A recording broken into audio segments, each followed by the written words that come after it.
Assalamualaikum warahmatullahi wabarakatuh. Yang terhormat Ibu Sylvi Laila Rahmi, STP MSc, selaku dosen pengampu mata kuliah Teknologi Fortifikasi dan Suplementasi Pangan. Pada kesempatan kali ini, saya Tazkiratul Barakah dengan NIM J1A1200068 akan mempresentasikan topik fortifikasi di negara Vietnam.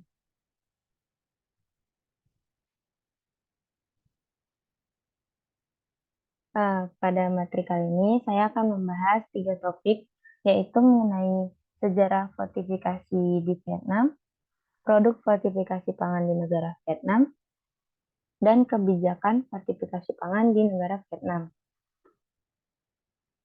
Pertama-tama, saya akan membacakan fortifikasi pangan.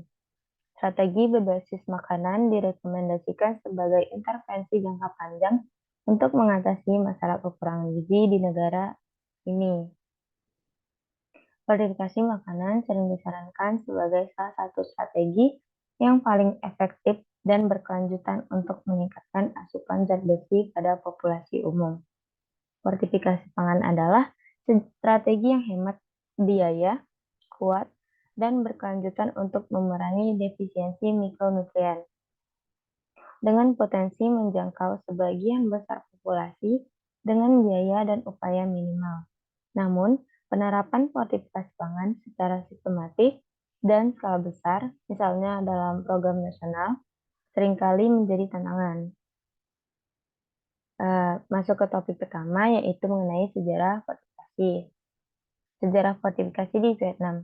Organisasi Kesehatan Dunia, WHO, dan Dana Darurat Anak Internasional Perserikatan Bangsa-Bangsa atau UNICEF merekomendasikan iodisasi garam universal sebagai strategi utama untuk mencapai eliminasi gangguan akibat kekurangan yodium atau GAKI.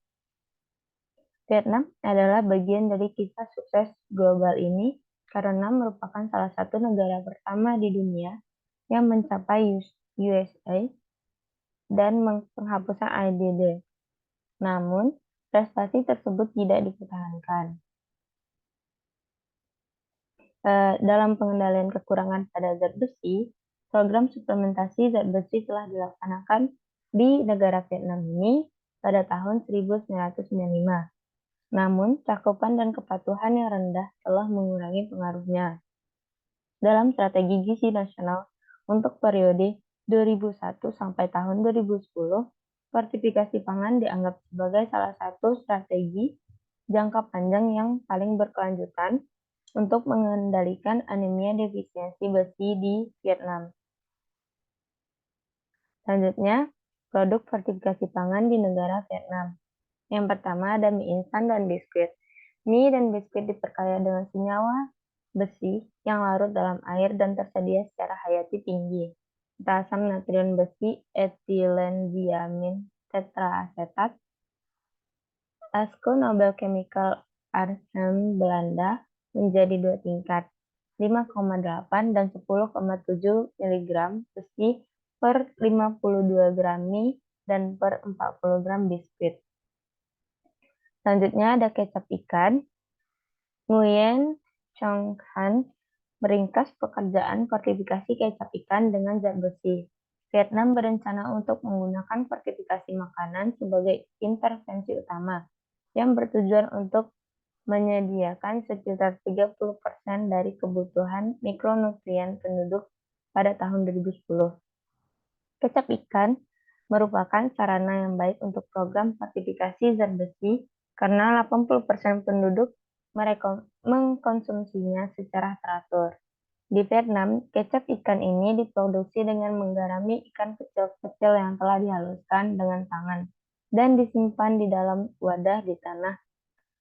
Penghabisan ditanam dalam tanah selama 3 hingga beberapa bulan. Selanjutnya, kebijakan fortifikasi pangan di Vietnam. Di Vietnam, kerangka hukum untuk makanan fortifikasi pada dasarnya didasarkan pada 4 undang-undang yang berbeda. Yang pertama, ada Undang-Undang Pangan Nomor 55 Tahun 2010 /KH 12. Yang kedua, ada Undang-Undang tentang Mutu Produk dan Makanan Nomor 05/2007/Ki-12. Ketiga, ada Undang-Undang tentang Standar dan Regulasi Teknis Nomor 68/2006/Ki-11. Yang terakhir, Undang-Undang Perlindungan Konsumen Nomor 59/2012/Ki-12. Berikut link video fortifikasi di negara Vietnam. Today in Vietnam, 40% of children under 2 don't have nutritious diets. Vietnam's National Institute of Nutrition and Ryerson University have teamed up to use a food systems approach to fight malnutrition.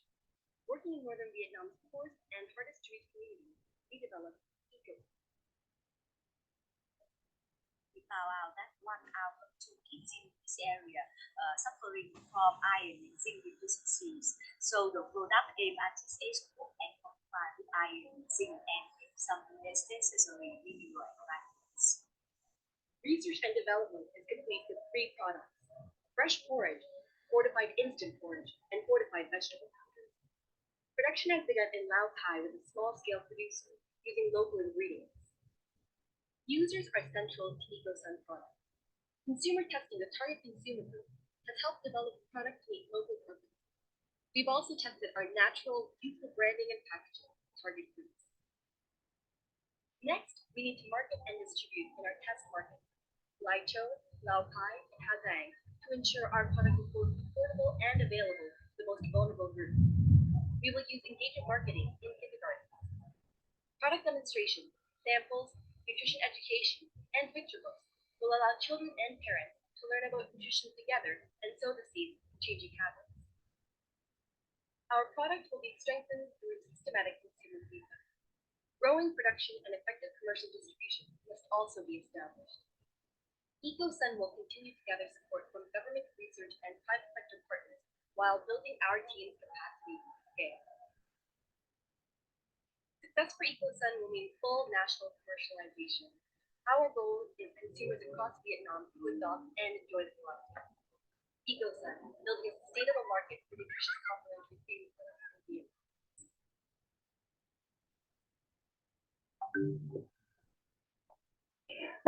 Dari materi yang telah disampaikan, dapat diambil kesimpulan Organisasi Kesehatan Dunia WHO dan UNICEF merekomendasikan iodisasi garam universal sebagai strategi utama untuk mencapai eliminasi gangguan akibat kekurangan yodium. Negara Vietnam adalah bagian dari kisah sukses global ini karena merupakan salah satu negara pertama di dunia yang mencapai USA dan penghapusan ALDD, namun prestasi tersebut tidak dipertahankan.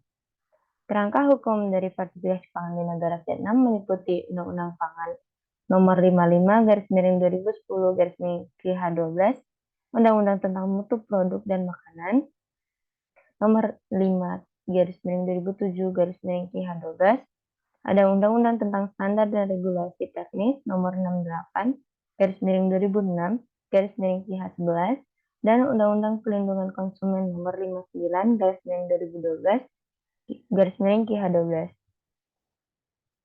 Berikut literatur yang saya ambil dalam pembuatan makalah dan PowerPoint ini. Sekian presentasi dari saya.